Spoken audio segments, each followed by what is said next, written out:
أعوذ بالله من الشيطان الرجيم بسم الله الرحمن الرحيم والحمد لله رب العالمين إن الحمد لله نحمده ونستعينه ونستغفره ونعوذ بالله تعالى من شرور أنفسنا ومن سيئات أعمالنا من يهده الله فهو المهتد ومن يضلل فلن تجد له وليا مرشدا وأشهد أن لا إله إلا الله وحده لا شريك له وأشهد أن محمدا عبده ورسوله وصفيه من خلقه وخليله فاللهم صل وسلم وزد وبارك عليه وعلى آله وأصحابه والتابعين أما بعد Assalamu alaikum wa rahmatullahi wa barakatuh. J'espère que vous avez passé une excellente journée et encore heureux une autre fois d'avoir ce contact avec vous, mes très chers jeunes, mes très chers enfants.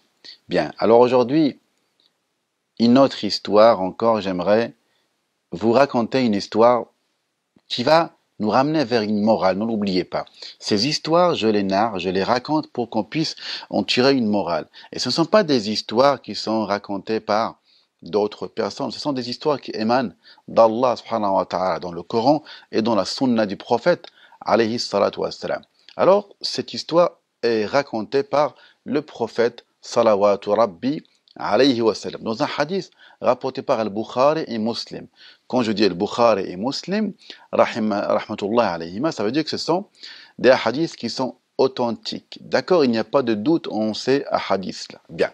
Alors, c'est un hadith qui est rapporté par Abu Huraira, qu'il a, radiyallahu anhu arda, c'est un compagnon, et qu'il a entendu du prophète alayhi salatu wassalam. D'accord. Allah, il nous dit, le messager salawatu rabbi wa sallam, il dit que Allah a voulu mettre à l'épreuve 3 hommes qui étaient des Banu Israël. D'accord. Il y avait un lépreux, il y avait un chauve, il y avait un aveugle. D'accord. Un lépreux, en fait, c'est une maladie dans la peau. D'accord, qui est sur la peau plutôt. Donc, quelqu'un de chauve qui n'a pas de cheveux et quelqu'un qui ne voit pas, un aveugle. D'accord. Alors, Allah leur a envoyé un ange, alayhi salam, mais sous forme humaine. D'accord.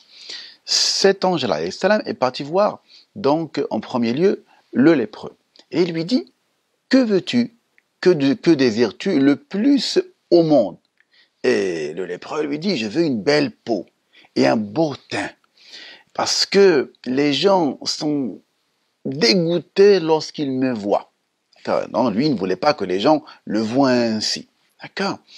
Et l'ange, alayhi salam, grâce à Allah azza wa jal, donc, il fait ce qu'il a fait et tout à coup, l'homme a eu une très belle peau, il y a un très beau teint.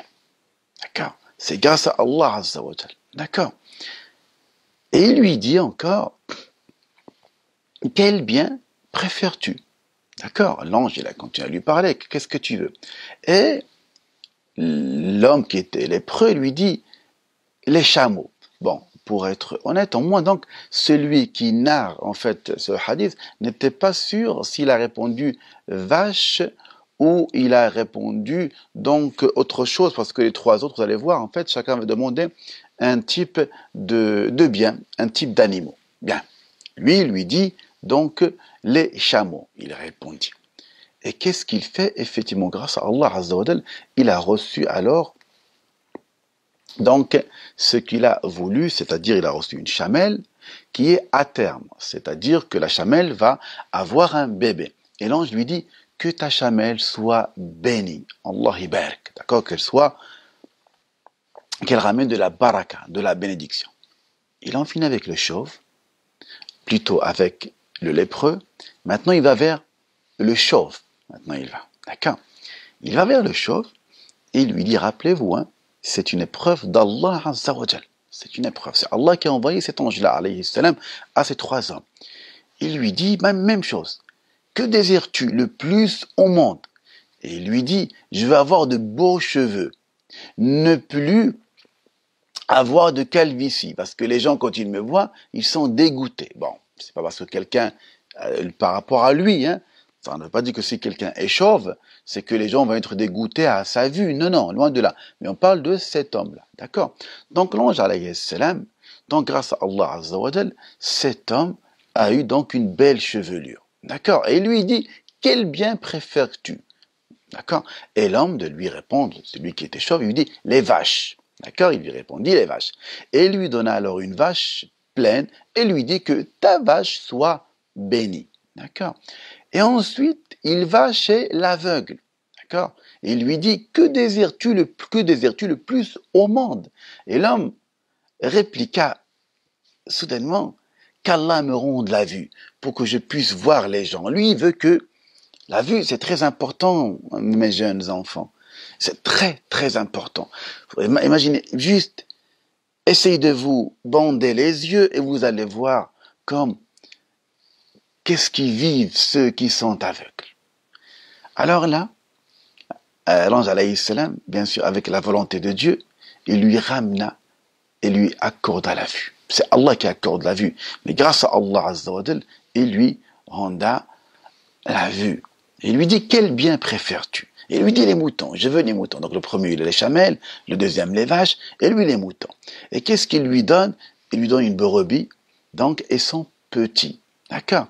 Donc, et les bêtes de chacun, celui qui a eu la chamelle, celui qui a eu la vache et celui qui a eu la brebis, toutes ces bêtes, donc chacun se reproduisent, si bien que le premier possède un immense troupeau de chameaux, d'accord?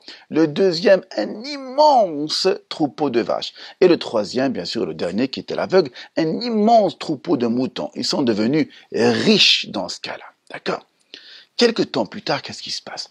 L'ange, alayhi salam, il vient vers celui qui était lépreux, l'ex-lépreux. Et sous l'aspect, bien sûr, l'ange, alayhi salam, il vient, bien sûr, sous l'aspect que ce dernier, jadis, donc, il lui dit, je suis un misérable voyageur. Il veut se faire montrer comme que c'est un voyageur, mais qui est pauvre, d'accord? Sans sous, sans argent. Je n'ai plus rien, à moins qu'Allah, puis toi, ne m'aide. On ne dit pas Allah et toi. On dit Allah puis toi, d'accord? Juste entre parenthèses, si on dit Allah et toi, c'est que on associe les deux, d'accord? Donc, même le prophète nous l'a enseigné, salawat, on dit Allah puis toi, d'accord? Il lui dit que Allah puis toi m'aide au nom de celui qui t'a fait don de cette belle couleur, de cette jolie peau et de toutes ces richesses. Je te demande de me donner un chameau pour que je puisse continuer ma route. Il lui demande un chameau, un. Il n'avait rien. Il est devenu riche, beaucoup de chameaux. Il veut juste un seul pour qu'il continue sa route, il lui dit. Et l'homme lui dit, tu sais, je dois beaucoup d'argent. Ça veut dire qu'ici, il ne veut pas lui donner. Et l'ange, alayhi salam, lui dit, mais on dirait que je te connais. Ne serais-tu pas ce lépreux à la vue duquel les gens étaient dégoûtés, écœurés, ce pauvre d'Allah, qu'Allah a enrichi, tu étais pauvre, que Allah t'a enrichi. En fait, il lui rappelle ce qu'il était. Il lui rappelle comment il était, dans quelle situation il était.